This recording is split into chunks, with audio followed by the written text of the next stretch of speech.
الرحیم۔ السلام علیکم ناظرین کرام، فیتھ انسائٹ سے میں ہوں آپ کا میزبان ناصر محمود۔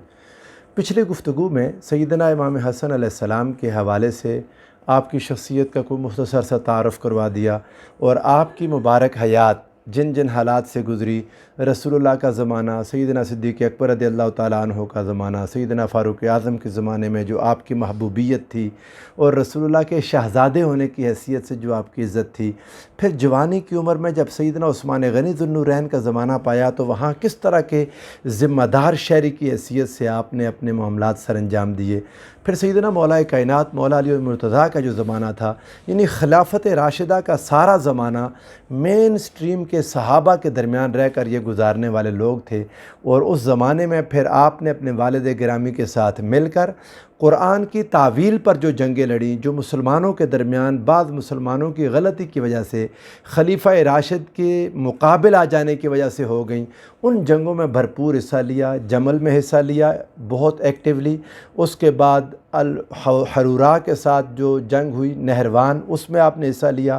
صفین میں آپ نے ایکٹیو پارٹ ادا کیا اور آپ اپنے والد گرامی کے شانہ بشانہ جہاد میں شامل رہے۔ یہی وجہ تھی کہ سیدنا مولا کائنات مولا علی المرتضیٰ کرم اللہ وجہ الکریم کی شہادت کے بعد سب لوگوں کی نگاہیں ان کی طرف اٹھ گئیں، چونکہ یہ ان معاملات میں ایکٹیو تھے، بہت سمجھدار تھے، ریاست کے معاملات کو سمجھتے تھے، اور رسول اللہ صلی اللہ علیہ وآلہ وسلم نے دنیا اور آخرت میں ان کی سرداری کا اعلان کیا ہوا تھا، اور جن لوگوں نے یہ باتیں سن رکھی تھیں ان کے دلوں میں ان کا مقام بہت زیادہ موجود تھا اور وہ آپ سے محبت کرتے تھے۔ اب آپ کا زمانہ چونکہ ٹوٹل 6 مہینے ہوئے، اور ان 6 ماہ میں جب آپ کی خلافت منعقد ہو گئی تو آپ نے بھی اپنے والد گرامی کی طرح خلافت کے مخالفین کے خلاف لڑنے کے لیے ایک بہت بڑا لشکر تیار کیا۔ اب وہ ایک حدیث پاک میں آپ کے سامنے امام بخاری سے رکھوں گا جس میں آپ کی صلح کے تمام معاملات کا ذکر ہے، لیکن اس سے پہلے ایک بات سمجھ لیں جو بہت ضروری ہے سمجھنی، اور اس کو سمجھے بغیر یہ پورا معاملہ امام حسن علیہ السلام کی صلح کا سمجھنا کسی عام انسان کے لیے آسان نہیں ہے۔ حضور نبی کریم صلی اللہ علیہ وآلہ وسلم کے صحابہ کو اگر آپ ان کی تقسیم کر دیں،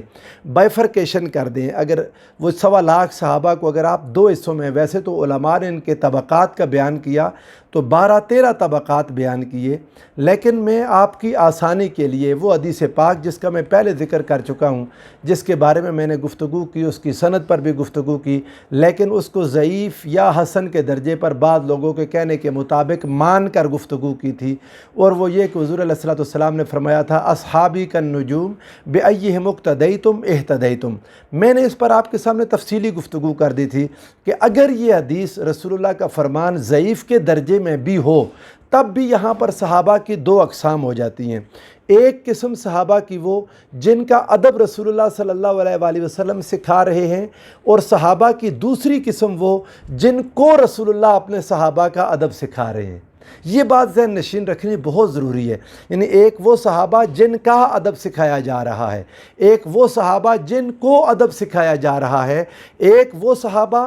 جو مقتدا ہیں جن کی پیروی کی جائے، اور دوسرے وہ صحابہ جن کو مقتدی بننے کے لیے کہا جا رہا ہے رسول اللہ صلی اللہ علیہ وآلہ وسلم کی طرف سے، بِأَيِّهِمْ اقتدیتم اہتدیتم، جس کی تم اقتدا کرتے رہو گے تم ہدایت پا جاؤ گے۔ اب یہ بات سمجھ لینے کے بعد وہ مقتدا صحابہ کون تھے، جن کی اقتدا کی جائے، جن کی پیروی کی جائے، وہ صحابہ کون ہیں، اور وہ صحابہ جن کو پیروی سکھائی جا رہی تھی یہ کون ہیں۔ یہ ہے وہ میری بنیادی بات جو میں نے پہلے بھی آپ سے عرض کی کہ شاید آپ کو میرے سوا یہ بات کوئی نہیں سمجھائے گا۔ مقتدی صحابہ وہ ہیں جو فتح مکہ اور اس کے بعد ایمان قبول کیا، جو طلقاء صحابہ ہیں، جو مؤلفات قلوب صحابہ ہیں، یعنی طلقاء وہ جن کو رسول اللہ صلی اللہ علیہ وآلہ وسلم نے فتح مکہ کے بعد بجائے اس کے کہ ان کا خون بہا دیتے، ان کو قید کر لیتے، حضور نے اذهبوا وانتم الطلقاء کہہ کے ان کو آزاد کر دیا، اور اس کے بعد پھر ان طلقاء میں بھی ایک درجہ اور آگے جو لوگ جنگی تھے، جو لوگ زیادہ نفرت رکھتے تھے اسلام سے، جن کے دلوں میں زیادہ بغض تھا اسلام کے لیے، رسول اللہ صلی اللہ علیہ وآلہ وسلم نے ان کو حنین کی جنگ کے بعد 3 300 اونٹ بکریاں اور مال و دولت دے کر ان کے دلوں کو اسلام کی طرف راغب کرنے کی کوشش کی تھی۔ ان کو قرآن حدیث پاک میں مؤلفات قلوب کہا گیا، یعنی ان کے دلوں کی تالیف کی گئی تاکہ وہ اسلام کی طرف آ جائیں۔ اب جب آپ صحابہ کے ان دو گروہوں کو سمجھ چکے تو یاد رکھیں پہلا وہ گروہ تھا جسے رسول اللہ صلی اللہ علیہ وآلہ وسلم سکھا چکے تھے، جن پر حضور علیہ السلام نے محنت کی تھی، کوشش کی تھی، سٹرگل کی تھی۔ اور یہ جو بعد والا گروپ ہے جن کو حضور علیہ السلام اقتداء سکھا رہے تھے، جن کو نبی کریم صلی اللہ علیہ وآلہ وسلم نے مال غنیمت میں سے حصہ دیا، تو حضور علیہ السلام کے صحابہ انصار اس پر ناراض بھی ہوئے دل میں، اور انہوں نے عرض کی یا رسول اللہ صلی اللہ تعالیٰ علیہ وسلم، یہ اتنی ہم نے قربانیاں دی دین کے لیے اور یہ لوگوں کو مال غنیمت آپ نے دیا۔ اس حدیث کو اگر آپ پڑھنا چاہیں تو امام بخاری نے اس کو اپنی صحیح میں 3147 نمبر حدیث میں نقل کیا۔ وہ آپ کے سامنے رکھتا ہوں کہ جب انصار نے رسول اللہ صلی اللہ علیہ وآلہ وسلم سے عرض کی یا رسول اللہ، یہ ان کو اتنا مال دیا، اور حضور علیہ السلام کو خبر پہنچ گئی تھی ان کے بارے میں کہ انصار کے دلوں میں کوئی دکھ ہوا ہے، تو آقا نے ارشاد فرمایا انی لأوتی رجالا حدیث عہدہم بکفر، میں ان لوگوں کو یہ مال غنیمت دے رہا ہوں جن کا کفر سے ابھی زمانہ قریب ہے، جو ابھی کفر سے ابھی نکلے ہیں بالکل تھوڑے دنوں پہلے۔ اما ترضون ان تذهب الناس بالاموال، کیا تم اس بات پر راضی نہیں ہو کہ لوگ مال و دولت لے کر جائیں؟ وترجعوا الى رحالکم برسول اللہ صلی اللہ علیہ وآلہ وسلم، اور تم اپنے گھروں کو لوٹ کر جاؤ اور تمہارے ساتھ اللہ کے رسول ہوں، تم اللہ کے رسول کو لے کر جاؤ اور وہ مال و دولت دنیا کو لے کر جائیں۔ فواللہ ما تنقلبون بہ خیر مما ینقلبون بہ، اللہ کی قسم جو تم لے کر جا رہے ہو وہ بہت بہتر ہے اس سے جو لے کر وہ جا رہے ہیں۔ جب آقا نے یہ سوال کیا تو حضور کے انصار صحابہ عرض کرنے لگے یا رسول اللہ بلا یا رسول اللہ رضینا، آقا بے شک ہم راضی ہیں، بالکل ایسے ہی ہے۔ حضور علیہ السلام نے ایک بار اور اپنے صحابہ سے بات کہہ دی تھی، یہ بات بھی سمجھنی بڑی ضروری ہے۔ جب میں نے ان کو دو گروہ کر دیا تو آقا علیہ السلام نے اس گروہ کی موجودگی کا مختلف جگہوں پر حضور علیہ السلام صحابہ کے سامنے اپنے خوف کا اظہار کرتے رہے۔ ایک بار جو حضور علیہ السلام نے احد کی شہداء کی قبروں پر حاضری دی اور ان کے وہاں جا کر آقا دو جہاں صلی اللہ علیہ وآلہ وسلم نے خطاب فرمایا، اس حدیث کو بخاری نے بھی روایت کیا، امام مسلم نے بھی، متفق علیہ حدیث ہے، اور امام بخاری کی وہ حدیث پاک 1344 1344 نمبر وہ حدیث ہے۔ اگر آپ اس کو پڑھیں تو حضور نبی کریم صلی اللہ علیہ وآلہ وسلم نے پیچھے بڑا خطاب فرمایا، مودع اور بلیغ خطاب تھا، جیسا کہ آقا علیہ السلام لوگوں کو الوداع کہہ رہے ہوں۔ پھر حضور علیہ السلام نے وہاں پر ایک بات کہی، انی لا اخاف علیکم ان تشرکوا بعدی، مجھے یہ ڈر نہیں ہے میرے صحابہ کہ تم میرے بعد شرک میں مبتلا ہو جاؤ گے، ولیکنی اخاف علیکم الدنیا ان تتنافسوا فیہا، مجھے ڈر یہ ہے تم پر دنیا کا کہ تم اس میں مبتلا ہو جاؤ گے۔ اب آپ کو یہ بات میں کہہ دوں، بہت کلیئر بات کہہ دوں، جو صحابہ رسول اللہ کے تربیت یافتہ تھے، جنہوں نے حضور علیہ السلام کے ساتھ وقت گزارا تھا، اور جن کے لیے رسول اللہ جن کو نجوم کہہ رہے تھے اس حدیث کو صحیح ماننے کی بنیاد پر، میری یہ بات بار بار انورٹڈ کاماز میں رکھیں، اگر وہ نجوم والی حدیث حسن یا غریب ہے یا ضعیف ہے، اس بنیاد پر یہ بات کرتا ہوں، تو پھر بھی نبی کریم صلی اللہ علیہ وآلہ وسلم کے وہ صحابہ جو نجوم ہیں وہ دنیا میں مبتلا نہیں ہوئے۔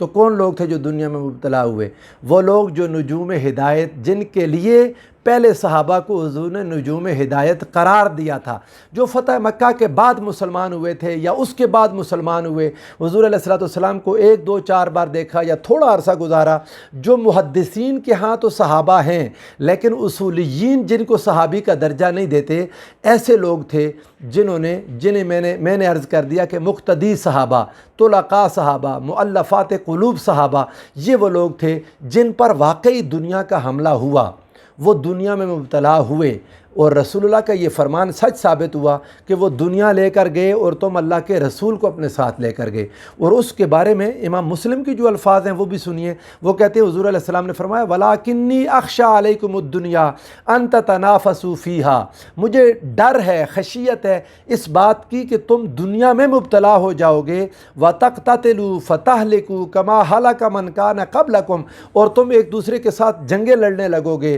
اور ہلاک ہو جاؤ گے جس طرح تم سے پہلے لوگ ہلاک ہوئے تھے تو وہ یقیناً رسول اللہ کے اول زمانے کے صحابہ، خلفائے راشدین، مہاجرین و انصار نہیں تھے، بلکہ وہ یہی لوگ تھے جنہوں نے تاخیر سے اسلام قبول کیا۔ یہ وہ مقتدی صحابہ تھے جنہوں نے حضور نبی کریم صلی اللہ علیہ وآلہ وسلم کا فرمان جن پر یہ سچا ثابت ہوا۔ اسی لیے امام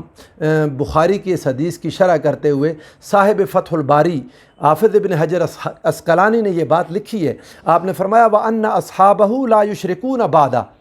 اور رسول اللہ کے صحابہ نے حضور علیہ السلام کے بعد شرک نہیں کیا۔ فَكَانَ كَذَلِكَ، اور یہ بات حضور کی ایسے ہی سچی ثابت ہوئی۔ وَوَقَعَ مَا أَنذَرَ بِهِ مِنَ التَّنَافُسِ فِي الدُّنْيَا، لیکن دنیا کا تنافس، دنیا میں سبقت لے جانے کی جو جنگ تھی وہ ضرور ان کے درمیان آ گئی۔ ایسے ہی اور محدثین نے لکھا، امام علامہ ابو العباس قرطبی نے بھی یہی بات لکھی، اور محدثین بھی یہ بات لکھتے رہے کہ رسول اللہ صلی اللہ علیہ وآلہ وسلم کی یہ بات سچی ثابت ہوئی۔ اب یہ لوگ جو طلقاء تھے، چونکہ دنیا کی سبقت کا شوق ان میں پیدا ہو گیا تھا۔ یہ دنیا کی سبقت کا شوق حضرت ابو بکر کے زمانے میں بھی تھا، حضرت سیدنا فاروق اعظم کے زمانے میں بھی تھا، ان لوگوں میں سیدنا عثمان غنی ذو النورین کے زمانے میں بھی تھا، مولا علی شیر خدا کے زمانے میں کھل کے سامنے آ گیا۔ اب اگر کوئی یہ بات کہے، میں آپ کے سامنے ایک حدیث پاک رکھتا ہوں، نبی کریم صلی اللہ علیہ وآلہ وسلم کی یہ حدیث ہے، اور اس حدیث کو امام بخاری نے روایت کیا، حدیث نمبر 4108۔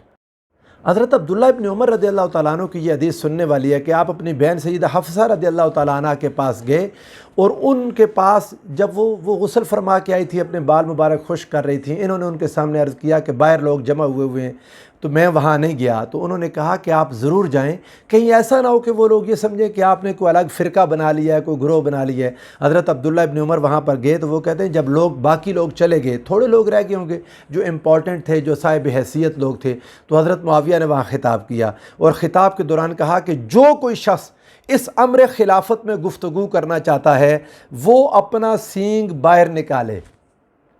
بہت زیادہ یعنی کھڑا ہو، سامنے آئے۔ یہ ان لوگوں کا آپ یوں کہہ لیں کہ فصاحت ہے، بلاغت ہے عربی میں، بہت زبردست بات کہ وہ اپنا قرن باہر نکالے، سامنے آئے۔ تو فَلْنَحْنُ أَحَقُّ بِهِ مِنْهُ وَمِنْ أَبِيهِ، یہ وہ الفاظ ہے جو میں آپ کو سنانا چاہتا ہوں۔ معاویہ نے کہا کہ ہم اس سے اور اس کے باپ سے زیادہ اس امر خلافت کے حقدار ہیں۔ میں آگے آپ کو سناتا ہوں سیدنا فاروق اعظم کیا کہا کرتے تھے۔ سیدنا فاروق اعظم کہتے تھے کہ ان لوگوں کو جو طلقاء ہیں، الطلقاء ولا لابناء الطلقاء لا يصلح لهذا الامر شيء، اس امر خلافت میں طلقاء اور ان کے بیٹوں کا کوئی حصہ ہے ہی نہیں۔ کبھی وقت ہوا تو میں آپ کے سامنے پوری عبارات ان کی رکھوں گا۔ حضرت عمر کے بیٹے کے سامنے یہ بات کہی، یہ بات اب کہ جی میں اس سے اور اس کے باپ سے زیادہ حقدار ہوں۔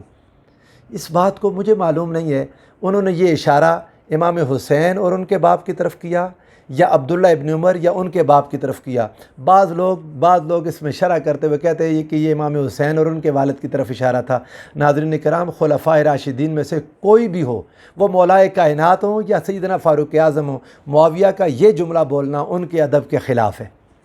رسول اللہ نے جو ادب سکھایا تھا ان صحابہ کو کہ میرے پہلے صحابہ کا ادب کرو، اللہ تتقوا فی اصحابی، لوگوں خبردار میرے اصحاب کے بارے میں اللہ سے ڈرتے رہنا۔ جو ان سے محبت کرے گا میری محبت کی وجہ سے کرے گا، جو ان سے بغض رکھے گا وہ میرے بغض کی وجہ سے رکھے گا۔ اور مولائے کائنات کے لیے تو براہ راست رسول اللہ صلی اللہ علیہ وآلہ وسلم نے ارشاد فرمایا من احب علی فقد احبنی، جس نے علی سے محبت کی اس نے مجھ سے محبت کی۔ اگر یہ جملہ حضرت امام حسین اور ان کے والد کے لیے کہا تب بھی غلط تھا، اور اگر یہ جملہ حضرت عبداللہ ابن عمر اور ان کے والد کے لیے کہا تب بھی غلط تھا۔ لیکن لگتا یوں ہے حدیث کے الفاظ سے کہ عبداللہ ابن عمر نے یہ سمجھا کہ مجھے اور میرے باپ یعنی فاروق اعظم کو اشارہ کر رہے ہیں۔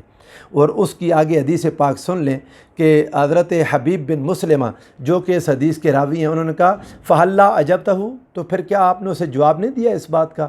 کہ میں اس سے اور اس کے باپ سے زیادہ حقدار ہوں؟ تو وہ کہنے لگے، حضرت عبداللہ کہتے ہیں کہ فَحَلَلْتُ حبوتی، میرا دل کیا کہ میں اپنی گوٹ کھولوں جو میں نے بیٹھا ہوا تھا، اور وَهَمَمْتُ أَنْ أَقُولَ أَحَقُّ بِهَذَا الْأَمْرِ مِنْكَ مَنْ قَاتَلَكَ وَأَبَاكَ عَلَى الْإِسْلَامِ، اور میں نے ارادہ کیا کہ میں کہوں کہ آپ نہیں ہو اس امر خلافت کے حقدار۔ اس امر خلافت کا حقدار وہ ہے جس نے آپ کو اور آپ کے باپ کو مار کے جہاد کر کے اسلام میں داخل کیا۔ جس نے آپ کے اور آپ کے باپ کے ساتھ، ابو سفیان ان کے ابو تھے نا، حضرت معاویہ اور ان کے والد ابو سفیان سے جنگ کر کے ان کو اسلام میں داخل کیا، اسلام کے معاملے میں ان سے جنگ کی، وہی زیادہ حقدار ہیں۔ اب آپ اس حدیث پاک کو دیکھیں، آگے کہتے ہیں لیکن میں ڈر گیا، فخشیت ان اقول کلمۃ تفرق بین الجمع، میں ایسا کوئی جملہ کہہ دوں کہ جو مسلمانوں کے اکٹھ میں تفرقہ ڈال دے، میں نے نہیں بولا، وتصفق الدم، اور خون بہہ جائے۔ ناظرین کرام، یہ تھی وہ بات، یعنی حضرت عبداللہ ابن عمر کو یہ ڈر تھا کہ اتنا جملہ بھی بولا تو خون بہہ جائے گا، اتنے جملے سے بھی خون بہہ جائے گا، اس لیے کہ بادشاہت کے اس دور میں لحاظ نہیں تھا کسی کا بھی، جو مرضی ہے۔ حضرت عبد الرحمن بن ابو بکر کی بات بھی آپ بخاری میں پڑھ چکے، حافظ ابن حجر عسقلانی کی تشریح کے ساتھ اگر پڑھیں، مسجد میں ایک جملہ بولا تو دوڑ کے جا کے سیدہ عائشہ صدیقہ کے گھر میں پناہ لینی پڑی ان کو، مروان کے سامنے۔ یہی زمانہ تھا۔ وَيَحْمِلُ عَنِّي غَيْرَ ذَلِكَ فَذَكَرْتُ مَا أَعَدَّ اللَّهُ فِي الْجَنَانِ، پھر کہتے ہیں میں نے بس دل بڑا کر لیا اور اللہ نے جو جنت میں نعمتیں رکھی ہوئی ہیں میں نے ان کا خیال کیا اور بس اپنے دل میں ان کا خیال کر کے چپ ہو گیا۔ تو وہ جو راوی ہیں حبیب بن مسلمہ، وہ کہتے ہیں کہ انہوں نے کہا حفظتا و عاصمتا، آپ محفوظ رہے اور اپنی عزت بھی محفوظ رکھی، جان بھی محفوظ رکھی آپ نے۔ حالات یہی تھے کہ بولنا ممکن نہیں تھا۔ اب یہ لوگ جنہوں نے تیاری کر لی تھی، اور پھر بخاری میں یہ وہ حدیث ہے، حضرت فاروق اعظم رضی اللہ تعالیٰ عنہ کے سامنے ایک شخص آیا اور اس نے آ کر کہا، حضرت عبد الرحمن ابن عوف کی، میں وہ حدیث پیچھے آپ کو سنا چکا ہوں، بادشاہت بدعت ہے، آپ اس ویڈیو کو سن لیں۔ اس میں انہوں نے کہا تھا، حضرت عبد الرحمن ابن عوف کے سامنے حضرت عمر کہتے تھے کہ کسی شخص نے آ کر بتایا کہ چونکہ ابو بکر کی خلافت بھی فلتتن ہو گئی تھی، سو عمر فوت ہوں گے تو میں بھی فلاں کی بیعت کر لوں گا۔ یہ جملہ حضرت فاروق اعظم کو اچھا نہیں لگے تھا، وہ پوری حدیث پاک آپ سن لیں۔ کچھ لوگ خلافت کو ختم کرنے کے درپے تھے، اور حضرت فاروق اعظم رضی اللہ تعالیٰ عنہ، ان کو اس چیز کا اندازہ تھا کہ یہ لوگ کون ہیں اور کیسے لوگ ہیں اور کیوں یہ خلافت کو ختم کرنا چاہتے ہیں۔ انشاءاللہ العزیز میں اگلی قسط میں یہی بات یہاں سے آگے شروع کروں گا کہ فاروق اعظم کو کن لوگوں کا ڈر تھا، اور آگے وہ جو خوف فاروق اعظم تھا وہ کن کے سامنے جا کے پیش آیا، اور حالات تاریخ اسلام کے کس کروٹ جا کے بیٹھے۔ اللہ ہم سب کے حال پر رحم فرمائے۔ والسلام علیکم ورحمۃ اللہ وبرکاتہ۔